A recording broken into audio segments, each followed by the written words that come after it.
Next topic हमारा impulse and collision है।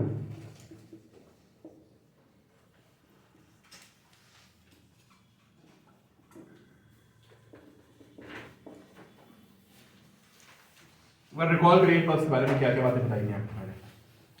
कौन बताएगा भाई? Change in momentum suddenly, impulse का मतलब होता है क्या? Instant of time. हाँ, change in momentum of a body, change in momentum of body by sudden application of force, है ना। कि आप सडनली वहां पे पूरे चैप्टर में मोमेंटम कंजर्वेशन में आपको बता दूं, पूरा जो चैप्टर है आपका ये चलता रहेगा momentum conserve, momentum conserve, momentum conserve. आपको पता है मोमेंटम कब कंजर्व होता है? जब एक्सटर्नल फोर्स नहीं होता है, ठीक है। तो change in momentum of a body by sudden application of क्या? फोर्स। एग्जांपल बताइए। Ball striking the ball, gun, ball bar bar rebound होती है। Recoiling of gun. एक सेकंड माइक ऑफ हो गया, बच्चे के अंदर पानी नहीं पड़ रहा कुछ। चलिए भाई, आवाज आई होगी। अच्छा भाई, माइक म्यूट हो गया था, है ना।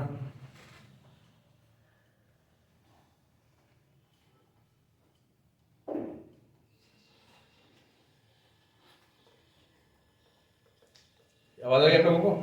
अरे मैं समझा रहा था आप लोगों को, जो इम्पल्स होता है उसको हमने लॉ ऑफ मोशन में पढ़ा हुआ था पहले, है ना। और इम्पल्स में मैंने आपको ये बताया था कि आप किसी बॉडी पे सडनली फोर्स अप्लाई करके उसके मोमेंटम को चेंज करते हैं, ऐसा बोलते हैं, उसको इम्पल्स दे दिया, ठीक है। जैसे आपने hitting of a ball with cricket bat, है ना, आपने क्रिकेट बैट से बॉल की तरफ से हिट मार दिया, है ना। हॉकी स्टिक से आपने बॉल को हिट मार दिया, फुटबॉल को किक कर दिया एकदम से, तो ये सब क्या बोलते हैं? उसको क्या दे दिया आपने? इम्पल्स दे दिया, है ना। और इम्पल्स मैथमेटिकली होता क्या? इम्पल्स देखो, तुम्हारा इनवर्स सेकंड होता है ना, क्या मतलब इम्पल्स होता है? F इंटू डेल्टा टी, समझे? जो लिख लीजिए, impulse is defined as the product of force, है ना, एंड टाइम।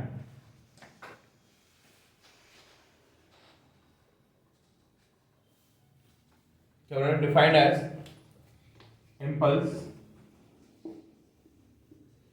हमारा होता है, क्या होता है? Product of force and time, ठीक है। सेकंड लॉ आप सभी को पता क्या होता है? क्योंकि सेकंड लॉ क्या होता है? एफ इज क्या होता है? Delta p by delta T होता है ना। तो यहाँ से डेल्टा पी कितना आता है बताइए? F into delta T. तो यहाँ से कोई पता चलता है कि जो इम्पल्स है किसके इक्वल है? Impulse is equal to how much? Change in momentum. ये सब बातें मैं आपको पहले कर चुका हूं।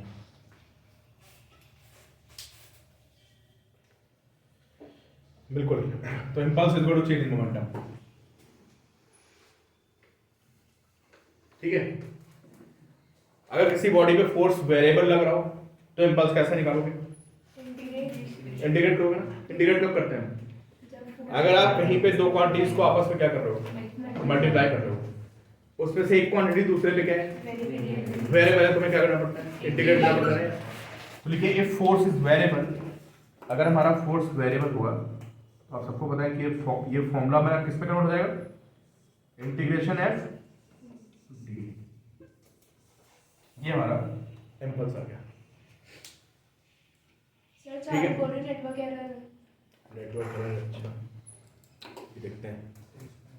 अच्छा एक बात मुझे और बताओ आप लोग कि इंटीग्रेशन का ज्योमेट्रिकल मीनिंग क्या होता है? एरिया होता है। और डिफरेंशिएशन का ज्योमेट्रिकल मीनिंग क्या होता है? स्लोप, है ना।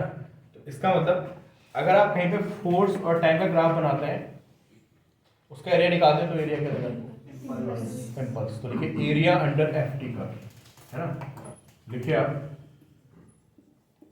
एरिया अंडर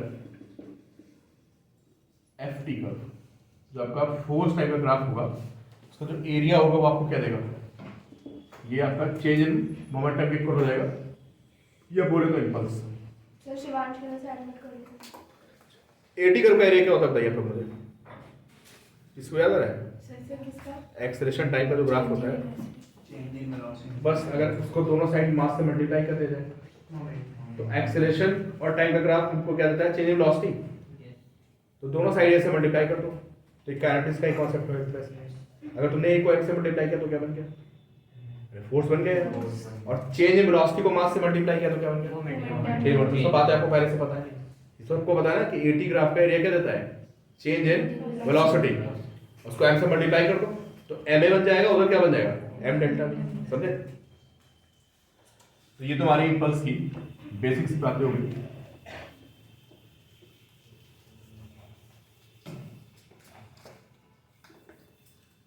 अच्छा एक बात बताइए मुझे, अब ये ब्लॉक रखा है, ठीक है, इस पे ये mg लग रहा है, ये नॉर्मल एक्शन लग रहा है, ठीक है। और मैंने यहाँ पे इसको हॉकी स्टिक से हिट मार दिया, इसको हॉकी स्टिक से हिट कर दिया तो सडनली, ठीक है। तो बताओ इसमें से कौन कौन से फोर्स इंपल्सिव है और कौन कौन से नॉन इंपल्सिव। इंपल्सिव फोर्स का मतलब क्या होता है, सडन, जो एकदम सडन मोमेंटम में चेंज करने में हेल्प कर रहा हो, और जो हेल्प नहीं कर रहा उसको क्या बोलेंगे, तो बनाइए, लिखिए फाइंड, लिखिए क्वेश्चन, लिखिए find impulsive and non-impulsive forces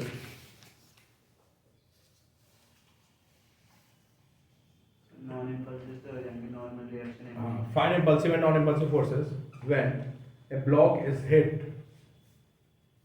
with a stick.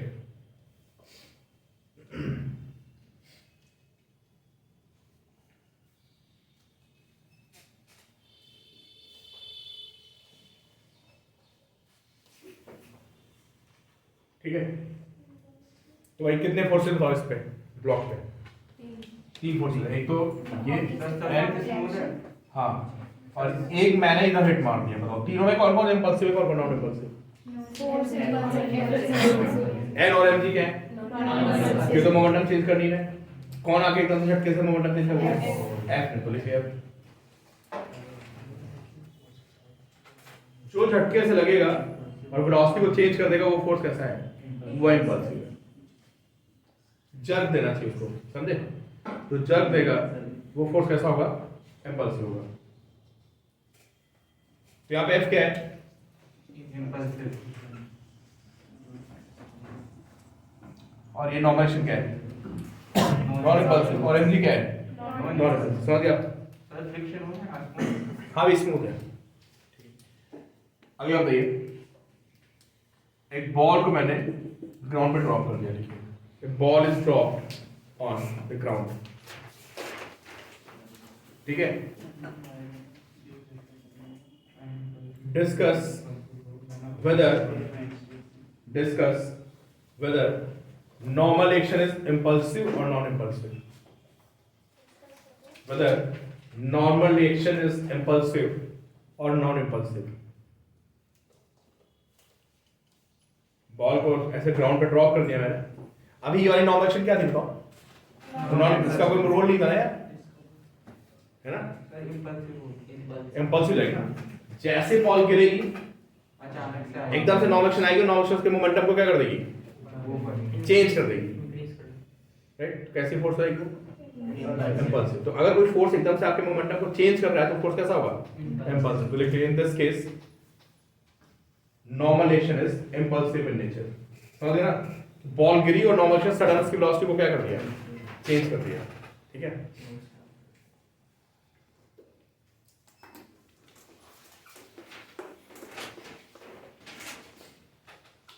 ये एक ब्लॉक है ना, ये भागता हुआ जा रहा है और एक ब्लॉक यहाँ पे रखा है, ठीक है।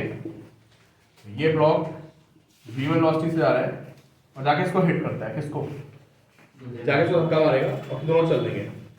तो जो इनके बीच में नॉर्मल एक्शन आई वो कैसे आएगी, तो ये इंपल्सिव होगी। और जो ये नॉर्मल एक्शन है ये, तो जो N1 and N2 है, N1 and N2 are non impulsive, ठीक है। और एन क्या है, ये इम्पल्सिव हो गया, है ना। पहले वाले के मोमेंटम को कम कर देगा और आगे वाले के मोमेंटम को क्या करेगा, सडनली बढ़ा देगा, है ना। वाली फोर्स कैसी हुई, इम्पल्सिव।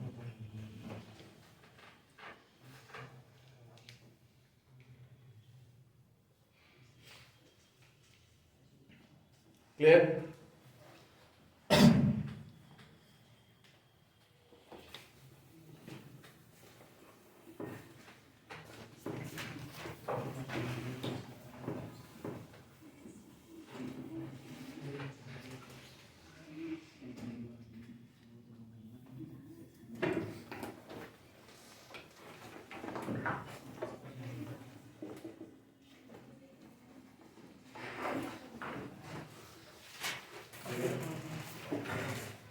एक बुलेट भागती हुई, एक अगला बताइए, पहले पहचाना होगा आपको, है ना। एक बुलेट भागती हुई आ रही है और उसको हिट कर गई, किसको, ब्लॉक, ब्लॉक भाग गया, ठीक है। तो टेंशन कैसा फोर्स होगा, नॉन इम्पल्सिव होगा यार, क्योंकि मोमेंटम के साथ चेंज हुआ है, बताओ आगे, और टेंशन का लग रहा है, समझे। इस केस में टेंशन कैसा होगा, इन दिस केस टेंशन का कोई रोल नहीं है ना यार, ना तो उसे अगर से रोका ना उसने स्पीड थी, टेंशन कैसी हुई, नॉन इम्पल्सिव। क्लियर। अब इधर देखो, एक सरफेस पे ऐसे ऐसे एक रस्सी स्ट्रिंग है, इससे ब्लॉक अटैच है।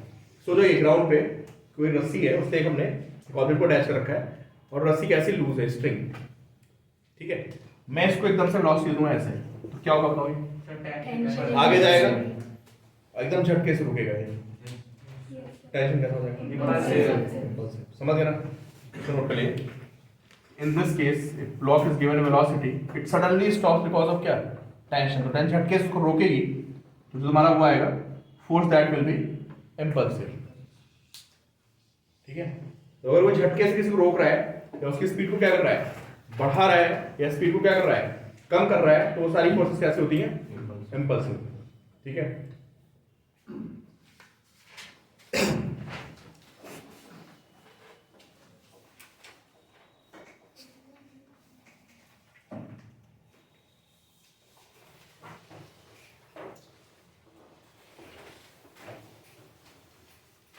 चलिए भाई, क्वेश्चन आपको दे रहा हूं, लिखे।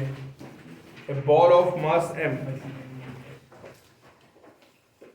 ball of mass m 200 gram is moving horizontally with a speed of 10 meter per second. Horizontally with a speed of 10 meter per second. Its mass is 200 gram.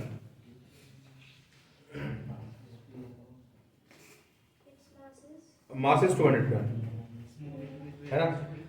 Figure भी बनी हुई है, ये बॉल ऐसे जा रही है ऐसे, और यहाँ पे बैट्समैन है, ठीक है, और इसने इसको बैट से क्या कर दिया, इसको हिट कर दिया ऐसे, ठीक है।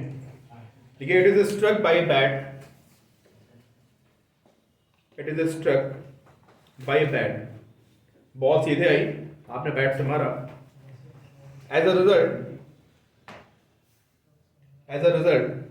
it starts moving with speed of 25 meter per second at an angle of 37। देखो ऐसे आया, आपने इसको हिट मार दिया और आपने इसको बॉल को ऐसे हिट मारा, कितने एंगल पे जा रही भाई, 37 with what speed, the speed of 25 meter per second, ठीक है। सीधी बॉल आई, आपने बैट को ऐसे घुमा के मारा, 37 डिग्री पे आपने बॉल को हिट मार दिया, with what speed, 25 meter per second। Duration of impact is, तो ए पार्ट लिखिए, find force applied by the bat. Duration of impact is 0.5 second. Find force applied by the bat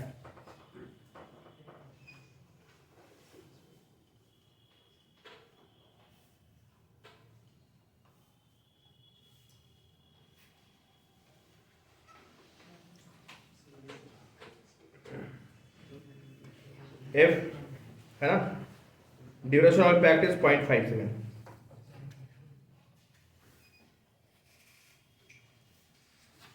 duration of impact is 0.5 seconds.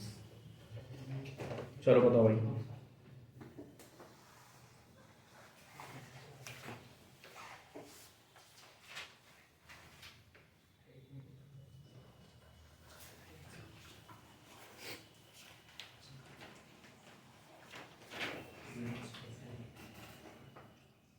क्या करेंगे बताओ?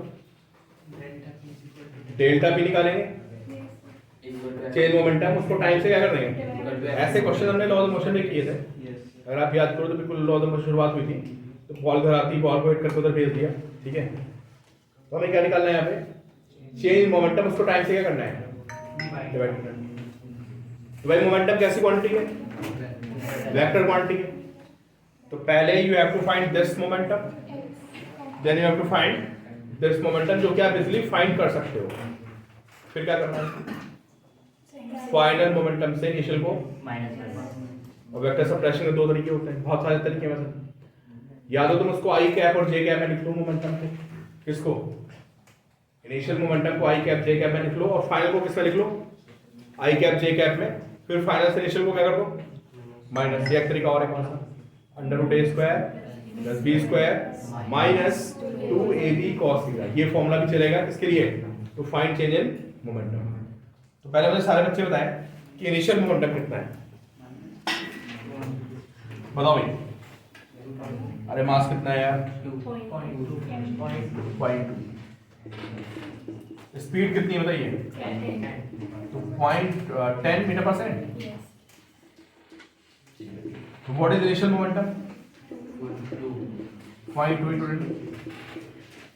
2 kg metre per second, है ना। Initial momentum आ गया, निकल बताओ फाइनल कितना है।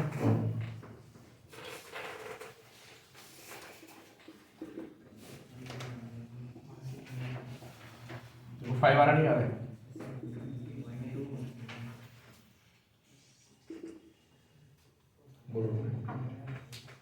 तो 5 तो है, मिल गया दोनों मोमेंटम। अरे हम V2 कर देना, V2 कितना है 25 है। अब उसको करने के दो तरीके हैं क्या, कि या तो तुम दोनों को सीधे क्या कर दो, सबट्रैक्ट कर दो, अंडर रूट ए स्क्वायर कर की रिडक्शन बहुत हो रहा है, मोमेंटम लिखे ना, सबट्रैक्ट ना किए, ठीक है। तो काम करो, इस मोमेंटम को आई कैप जे कैप में लिखो, पहले वाले मोमेंटम को लिखे पी आई। चलिए सारे पहले आई कैप जे कैप से देख लेते हैं, ठीक है। चलिए सारे बच्चे मुझे बताएं इनिशियल मोमेंटम कितना है, हाँ -2 आई करना है यार, है नहीं है। फाइनल मोमेंटम कितना है बताओ, कितना है फाइनल मोमेंटम, कौन बताएगा मुझे प्लीज, बात नहीं है मत बताओ। फाइनल मोमेंटम कितना आएगा, यार 5 आया ना, ये 5 आ गया ना, तो 5 का कॉमन कितना होगा, 5 cos 37 और कितना होगा 5 sin 37, कितना आएगा 5 cos 37 आई कैप प्लस 5 sin 37। आप सबको पता होगा कि कैसे ट्रायंगल होता है, इसमें ये 3 होता है, ये 4 होता है, ये 5 होता है, ये कितना होता है, ये 37 होता है ना। What is cos 37, 4/5 and what is sin 37, 3/5। तो वैल्यूज पुट करो और मुझे बताओ पीएफ कितना आ रहा है, 4i कैप, ये आ गया फाइनल मोमेंटम। अब क्या करो बताओ, फाइनल माइनस इनिशियल करो, बताओ कितना आ रहा है।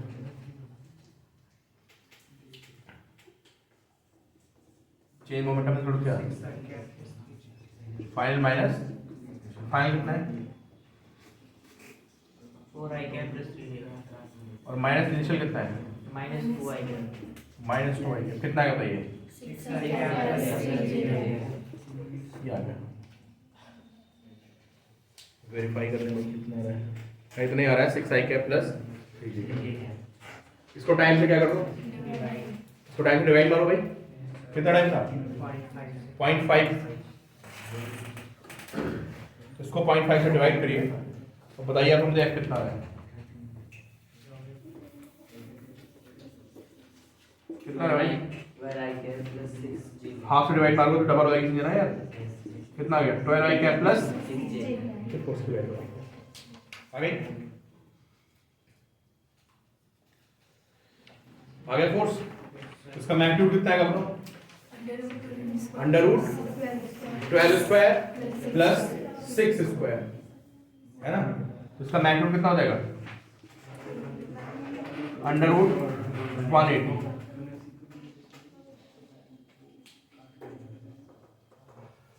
ठीक है, क्या माई कैप जे कैप को स्किप करके क्वेश्चन सॉल्व कर सकते थे? देखो बताओ दोनों वेक्टर्स में कितना एंगल है? 37 तो नहीं है। What is angle between two vectors? अब भूल गया, दो वेक्टर्स में एंगल निकालने के लिए दोनों की टेल को ज्वाइन कर सकते हैं। अगर कभी भी आपको दो वेक्टर्स में एंगल निकालना है तो आप दोनों की टेल को जो ज्वाइन करते थे, फिर जो एंगल आता था वो एंगल बिटवीन वेक्टर्स होता था। अब दोबारा से बताओ मुझे, 153 नहीं 143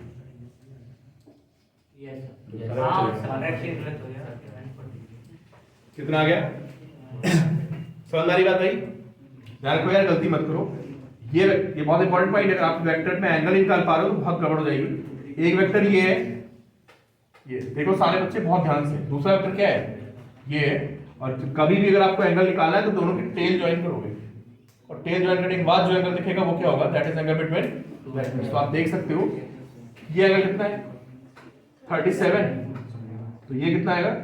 पूरे 180 से 37 को माइनस कर दो तो 180 माइनस 37 करेंगे आप, यू विल गेट 143। लिखो पहले इसको, ऑल्टरनेट तरीका है ना, आपको दोनों तरीके आने चाहिए। कभी कभी ये इजी पड़ जाता है, आई कैप से कैप मुश्किल हो जाता है। ठीक है,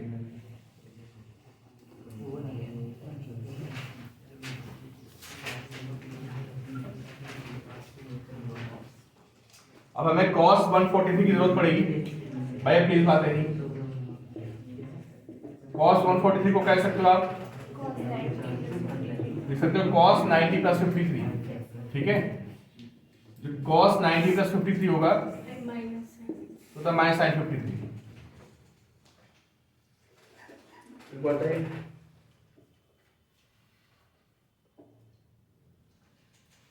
अब इसकी वीडियो ले जाना 2 मिनट में, 10 मिनट्स का लेक्चर है ट्रिग्नोमेट्री बेसिक, और चीजें क्लियर हो जाएगी। ठीक है, कितना हो गया? माइनस sin 53 हो गया। sin 53 कितना होता है? ये आ गया हमारा cos 143 की वैल्यू। ठीक है, अब रिजल्टेंट का फॉर्मूला क्या होता है बताओ? सब्ट्रैक्शन में under root a square plus b square minus 2ab और cos 143। देखो कितनी आ रही वैल्यू?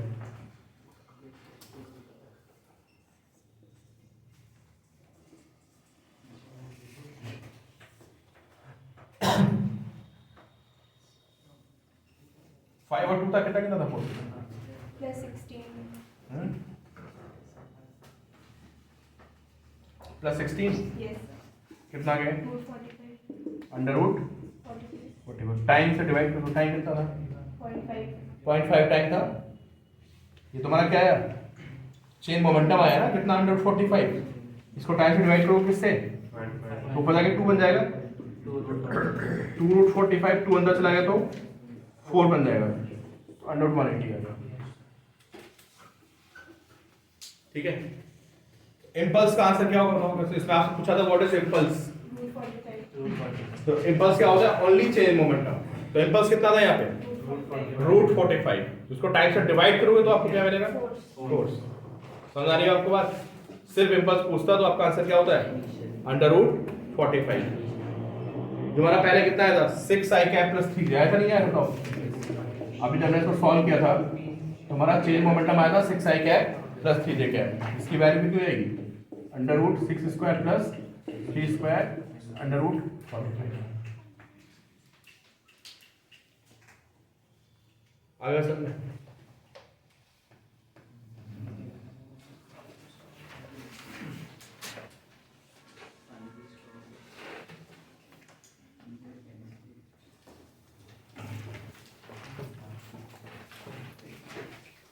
ये क्वेश्चन पहले भी कराए थे, है ना। ये एक बॉल है, ठीक है, एक बॉल v वेलोसिटी से गई, इसका मास कितना है m, ठीक है, और लड़ने के बाद it rebounds with the same speed, ठीक है। अगले केस में क्या है, एक बॉल यहां से थीटा एंगल पे गई है and rebounds with the same speed, ये भी v स्पीड से गई है और ये बॉल भी यहाँ पे v स्पीड से वापस आ गई। इम्पल्स बताना है। पहले वाले में -2mv, उसमें 2mv cos theta, very good, 2mv cos theta. चलो याद है, बहुत अच्छी बात। चलो भाई फर्स्ट केस में बताओ व्हाट इज इम्पल्स। इम्पल्स आएगा समझ में कैसे, या जब आप बॉल को उठा के, भाई प्लीज बातें नहीं, आदत बात नहीं, जब बॉल को बॉल पे मारोगे तो बॉल क्या करेगी, अरे नॉर्मल एक्शन आएगी ना, एकदम से मोमेंटम चेंज हो जाएगा ना। किसी चीज को जब आप बॉल पे मारते हो तो डरने के बाद सडनली क्या होती है, वापस होती है, जो वहां पे नॉर्मल एक्शन आएगी उसको क्या देगी, इम्पल्स। कितना इम्पल्स आया, चेंज इन मोमेंटम, है ना। कितना मोमेंटम में चेंज हुआ भाई,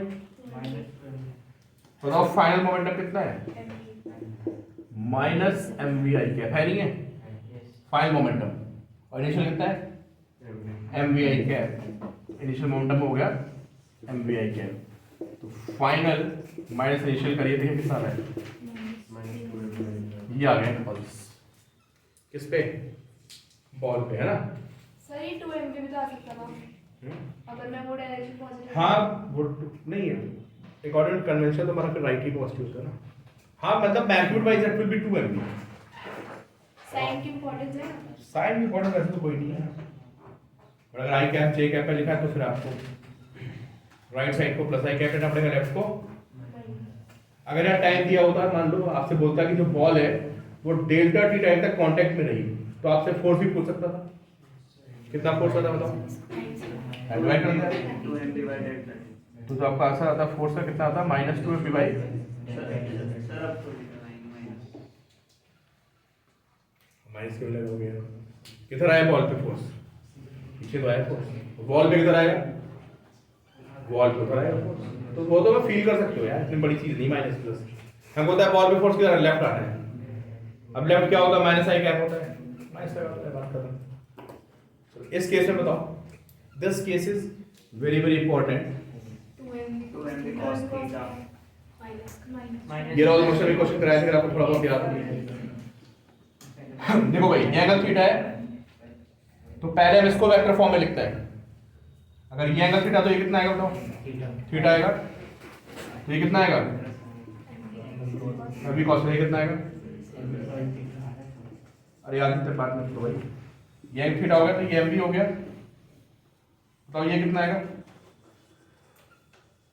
एम कॉस थीटा, और ये कितना आएगा, आएगा समझ में। जब बॉल ऐसे आएगी तो उसके दो मोमेंटम होंगे, ये वाला मोमेंटम कितना एम वी कॉस और नीचे वाला कितना एम वी साइन का, लड़ने के बाद बॉल ऐसे वापस आएगी, उसमें एक मोमेंटम ये होगा एम वी कॉस और एक ही होगा एम वी, तो पहले वाले को वेक्टर फॉर्म में लिखो और दूसरे वाले को भी वेक्टर फॉर्म में लिखो, फिर फाइनल वाले से इनिशियल को माइनस करो, देखो क्या लगेगा। चलो बताओ इनिशियल मोमेंटम को वेक्टर फॉर्म में क्या लिखोगे, फाइनल बोलो क्या लिखेंगे, mv cos थीटा आई क्या, एम बी कॉस थीटा आई है, और minus mv sin theta minus करो है नीचे की तरफ है, ठीक है। अनुभव क्वेश्चन करा रहा हूँ यार मैं, कोई क्वेश्चन बुक से नहीं है, अभी अपने आप करा रहा हूँ। ये इम्पल्स निकालना है, बॉल यहाँ पे जाके हिट की है, रिबाउंड हो गई है, we have to find impulse. Impulse होता है चेंज इन मोमेंटम, समझे, मैं इनिशियल मोमेंटम लिख रहा हूँ फिर फाइनल लिख रहा हूँ, तो इनिशियल कितना आ गया एम वी कॉस थीटा आई cap minus M V sine theta J cap, ठीक है। फाइनल मोमेंटम ये है ऐसे, इसका ये मोमेंट कितना है, क्या लिखेंगे इसको, minus M V cos theta आई कैप, इसको क्या लिखेंगे, फाइनल आया हमारा minus M V cos theta I cap and minus M V sine theta J cap, ठीक है। तो एक काम करो भाई, फाइनल से इनिशियल को माइनस मारो, देखो कितना आ रहा है, माइनस 2 cos थीटा आई कैप, ठीक है। तो फाइनल से आप इनिशियल को माइनस करेंगे, we will get change momentum which is minus 2mv cos theta I cap. ठीक है, अगर यार कांटेक्ट ड्यूरेशन दी होती तो उसको डिवाइड कर देते क्या आता? फोर्स। फोर्स कितना आता है यहाँ पे? फोर्स होता है delta p by delta t. Force होता है हमारा कितना? Minus 2mv cos theta I cap by कितना? Delta T.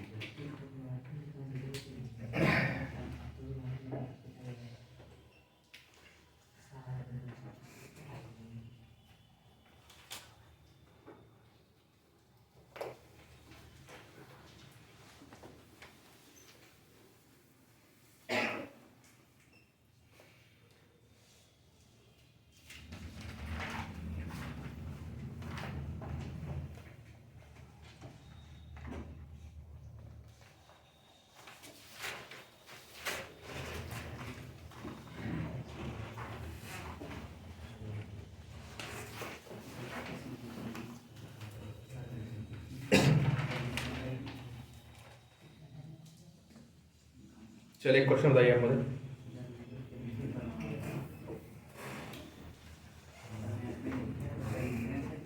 देखिए सारे बच्चे, ये बॉल को यहाँ पे होल्ड कर रखा है स्ट्रिंग से, ठीक है।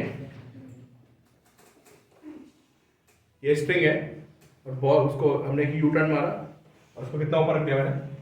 इसको मैंने यहाँ से 1 मीटर पे होल्ड कर रखा है बॉल को, ठीक है। और सडनली ऐसे छोड़ दिया।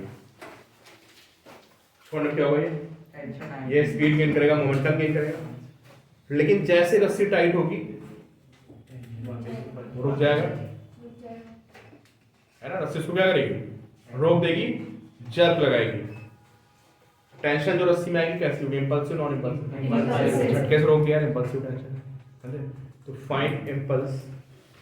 क्वेश्चन लिख लेना भाई। Ball is released from height of 1 meter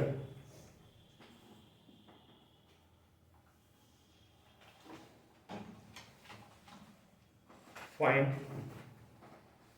the impulse imparted by the string find the impulse imparted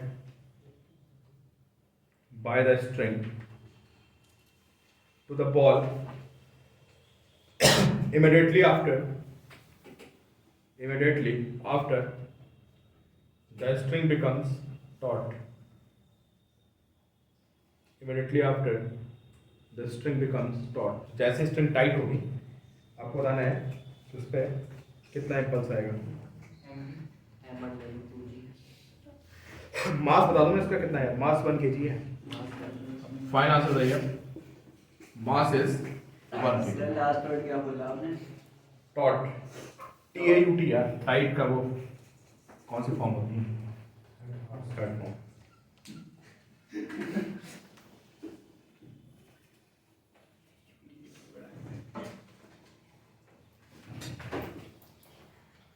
चलो बताओ भाई क्या है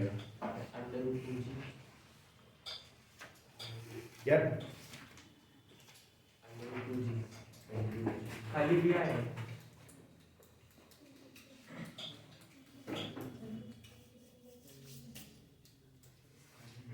सारे बच्चे सोचिए, आंसर बताइए। देखो सुनो भाई, अगर कभी भी आपसे बोलता है कि किसी क्वेश्चन में इंपल्स निकालना है ना, तो इंपल्स निकालने के 90% क्वेश्चन हमें करना क्या होता है? पहले मोमेंटम फाइंड करना होता है और बाद का। तो जैसे बॉल झटके से जाएगी, रुकेगी, तो बॉल के रुकते उसका मोमेंटम क्या हो जाएगा? जीरो हो जाएगा। तो हमें क्या बताओ? बस हमें ये बताओ कि बॉल कितने मोमेंटम से गई है। फाइनल मोमेंटम 0 हो गया, तो जो चेंज मोमेंटम आएगा वही क्या होता है? इंपल्स होता है। तो हमें सोचना क्या है कि बॉल 1 मीटर यहाँ गिरेगी, फिर 1 मीटर और नीचे जाएगी। तो इनिशियल 0 नहीं होगा? इनिशियल 0 होगा, मैंने कहा। आप फाइनली 0 बोल रहे हो। सारी बातों पे ध्यान दो। फाइनल मोमेंटम 0 होगा। जब उसमें जर्क लगेगा तो फाइनल मोमेंटम क्या हो जाएगा? उससे पहले कुछ मोमेंटम होगा गिरने से पहले। सर यूजर 0 है ना सर, जो गिर रहा है इनिशियल में। हाँ, ये 0 है। तो इनिशियल मोमेंटम तो 0 हो गया। मोमेंटम कैसे आ जाएगा? अरे मेरे भाई झटका लगने से पहले इसको क्या होगा? मोमेंटम होगा इसमें, एकदम से मोमेंटम क्या हो जाएगा? जीरो। मैं उसकी बात कर रहा हूँ, मोमेंटम की उसकी बात नहीं। एक बॉल नीचे आ रही है हाई मोमेंटम से, और एकदम से रस्सी टाइट हुई, तो जैसे रस्सी टाइट होगी उसका मोमेंटम क्या हो जाएगा? जीरो, है ना? वो तो फाइनल वो बात तो समझ गया, इधर से टाइट होगी मोमेंटम चेंज जाएगा, लेकिन फिर इनिशियल तो जीरो ही है।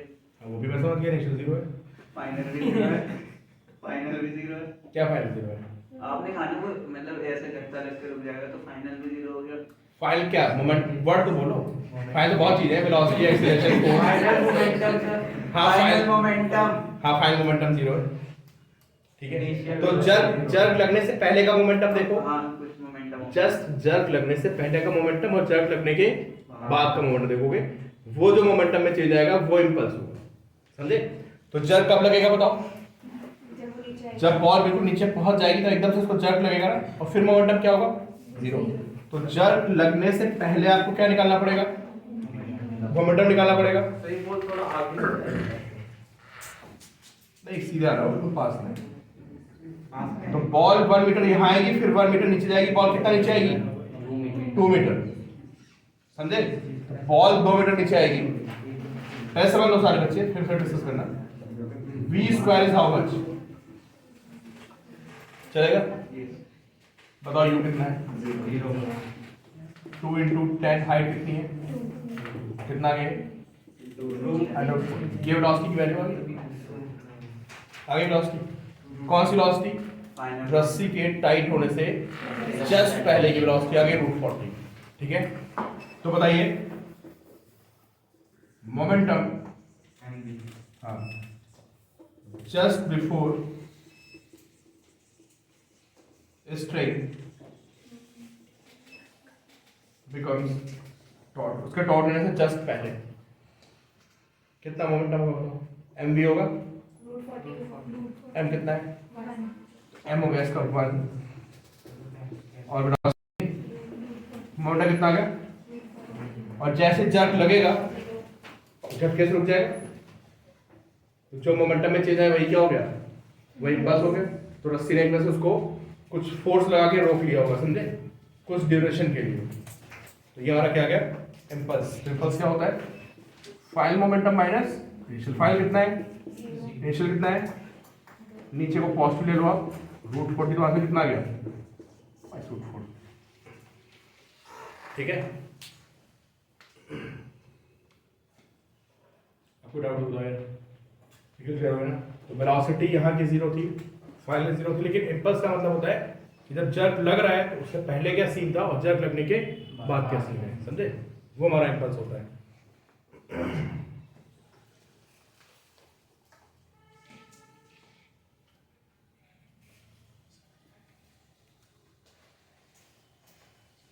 चलिए एक क्वेश्चन और है।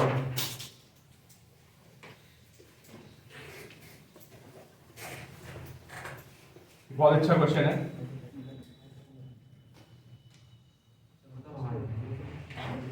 आसान सा भी है, ठीक है। आपको क्लिक करिए तो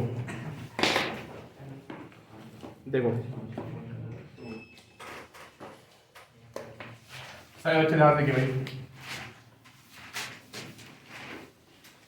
ये बॉल है। सर आप रिकॉर्ड कर रहे हो? हाँ रिकॉर्ड कर रहे हो? हाँ, देखो थीटा एंगल हो गया, ठीक है। और एक स्फीयर जो है ये v स्पीड से भागता हुआ आ रहा है ऐसे, ठीक है। फ्रिक्शनलेस सरफेस है। क्वेश्चन लिखना, sphere slides on a frictionless surface. Sphere slides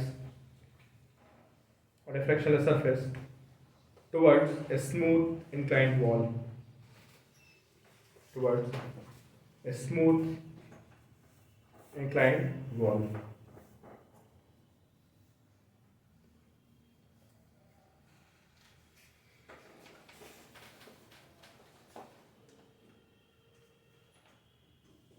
If the collision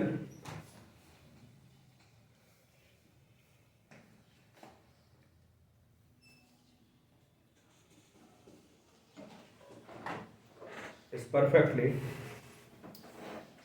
अच्छा इलास्टिक वर्ड आ गया सर, एंड उसको छोड़ दो, कुछ बाद में करना फिर आप मुझे इलास्टिक पूछोगे क्या होता है। नोट्स बाद में करना, कोई दिक्कत नहीं।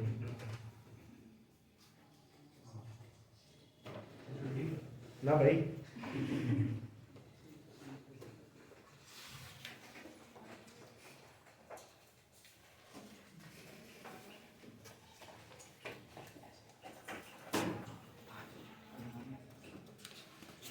इजी क्वेश्चन आ रहे हैं, थोड़े से ना टफ क्वेश्चन हैं तो इसके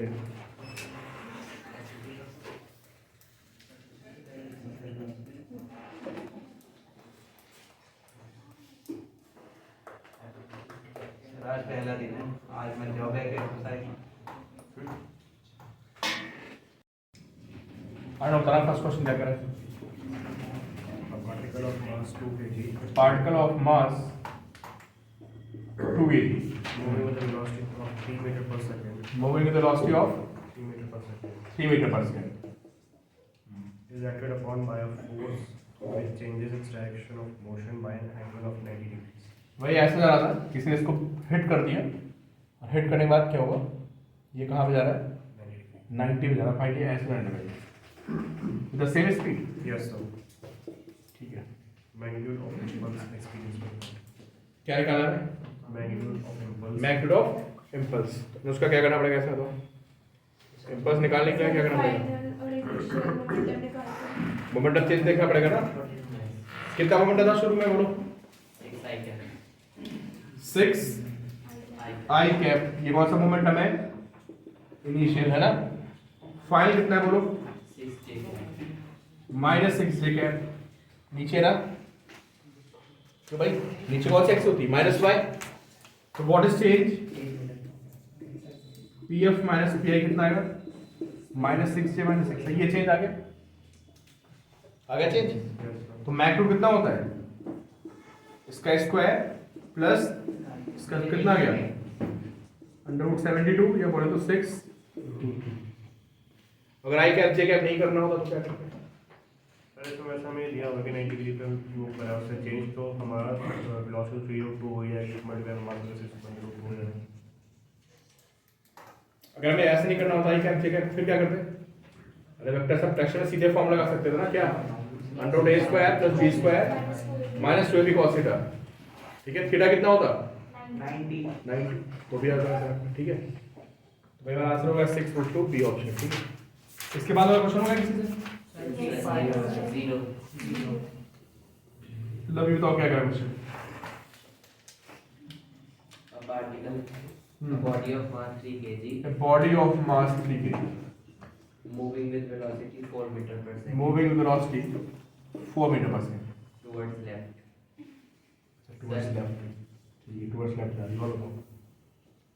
Collides head on with a body of mass 4 kg moving in opposite direction. अच्छा, यहाँ पे एक 4 kg की बॉडी है, इधर इसका बुलेट आ रही है, Moving with velocity 3 meter per second. कितनी स्पीड से आ रही है? 3 meter per second. चलो ये आ रही है 3 metre per second. After collision, the two bodies stick together and move with a common velocity. अच्छा, दोनों स्टिक करेंगे दूसरे में, है ना। Same तो कोलिजन में इनिशियल मोमेंटम कोई एक्सटर्नल फोर्स है, हमने वेलोसिटी के छोड़ दिया है ना। फिर वो लड़ेंगे एक दूसरे से फटाक से। ग्राउंड कैसे है? फ्रिक्शनलेस। तो क्या यहाँ पे कोई एक्सटर्नल फोर्स है? कौन सी फोर्स है? ओनली इंटरनल फोर्स है। तो जब ये बॉल ऐसे आएगी, ये बॉल ऐसे आएगी और लड़ेगी, उस पे क्या लगेगा? Normal action. इस पे क्या लगेगा? लेकिन वो कैसा फोर्स काउंट होगा? Internal force. और हमने पढ़ रखा है कि इंटरनल फोर्सेस से सिस्टम का मोमेंटम चेंज अलग अलग का चेंज होगा, पर सिस्टम का चेंज नहीं होगा। ठीक है, तो बताओ इस पास कितना मोमेंटम है? 12 आई कैप है। इस पास कितना मोमेंटम है? -12 आई कैप है। दोनों स्टिक हो गए, एक बन गए। क्वेश्चन में लिखा हुआ है, ये तो लगा दोनों स्टिक हो गए एक बन गए। तो मास कितना आ गया? तो वेलोसिटी कितनी हो गई? 7v। 12 आई कैप -12 आई कैप 0 हो गया। इसका मोमेंटम भी 12 था, इसका 12 था, दोनों मोमेंटम आपस में क्या हो गए? तो v कितना आ गया? लड़ने के बाद दोनों बॉल्स क्या होंगी? रुक जाएंगी, है ना। क्या पूछा इसने? फाइंड वेलोसिटी पूछी है, फाइंड वेलोसिटी 0 आ जाएगी। अगर दोनों स्टिक करके सबको समझ आ रहा है? इसका मोमेंटम इधर 12, इसका मोमेंटम इधर 12, तो मिला के कितना हो गया? 0। दोनों का मास मिला के कितना हो गया? 7 हो गया। तो पहले का मोमेंटम इनिशियल और फाइनल कितना? 7। जहाँ से b की वैल्यू कितनी आ जाएगी? 0 आ जाएगी। ठीक है, चलो नेक्स्ट और क्वेश्चन था। थर्ड क्वेश्चन क्या है बताओ? A ball of mass m. ये अच्छा, इसके बाद वाला बताओ क्या है? A ball of mass m moving with velocity v naught. अगला क्वेश्चन ना, Yes. क्या कह रहा था? Ball of, Mass m moving with velocity Time. v naught. अच्छा टाइम हो गया, 518 हो गया। एक क्वेश्चन ज़्यादा था, कुछ और था। अच्छा बैच है, चलो चलो ठीक है, चलो ठीक है।